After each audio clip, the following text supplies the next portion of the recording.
劉先生你好，節目主持人你好，你好，葉冠霖係你。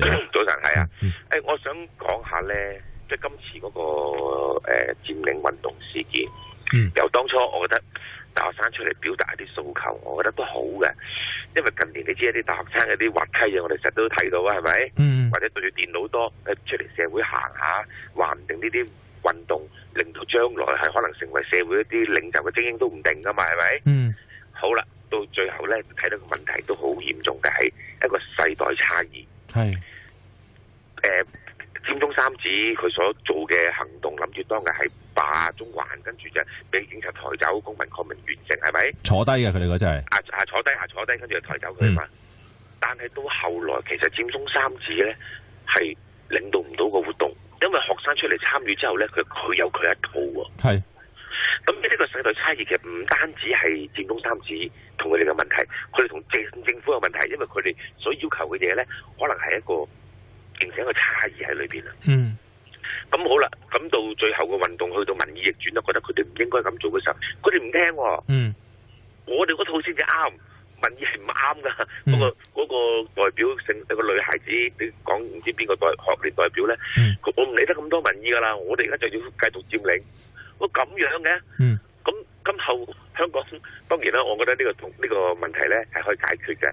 但無論政府或者而家嘅學者，我諗你今後唔好用一般嘅情況睇而家嘅年輕人。當然我哋唔係當佢係怪異，唔當佢哋怪獸，唔係，完全唔係。即係話我哋點樣再喺嗰個融會同溝通裏面咧，同佢哋再次建立起個關係。咁我最後想提翻咧，真嘅嗰個選舉嗰個叫做每人一票。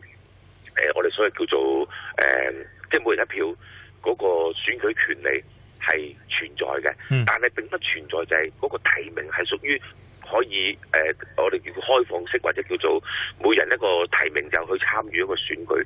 我睇全世界好多西方國家、民主國家都唔係咁樣做㗎。同唔同意？咁我希望啲學生唔好擇善固執啦。即係其實我哋已經講過好多次，有學者講過，有立法會議員講過，希望佢哋明白呢一樣嘢咯。如果佢哋唔明白，就係固執係令到廣大市民唔會認同，佢哋唔會做每一件事。尋日訪問阿戴耀廷，佢都提過呢一點，即係世代嘅唔同。咁佢講多點就話，其實呢一代嘅年輕人，你見到已經出咗嚟，呢群人已經出現咗㗎啦。即係對社會嘅影響咧，可能係呢一刻佢未必做到，但係往後始終都係會，佢哋都會成長，即係都會成為香港主力嘅一代啊嘛，始終都會。應該點樣應對？不過係我再強調咧，佢都冇諗過班學生最後。但當然社會裏面好多人話警察啱，佢哋唔啱。但係嗰個衝擊場面係切實係出現咗，已經係啱唔啱啊？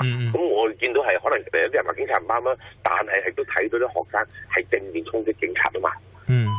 係咪？咁個裂痕已經出現咗咯。我諗戴耀廷佢冇諗過有呢一步啊。係。當初佢嘅構想之中嘅佔領中環不是呢個模樣嘅，係的確。係啊，不是呢個模樣啊。所以我覺得佢身為一個學者嚇，佢都要諗下個世代溝通將來點樣行咯。如果每個活動出嚟都係要衝擊警察，叫做喺佢哋覺得心裏面開心嘅，咁肯定香港人係唔會接受啦。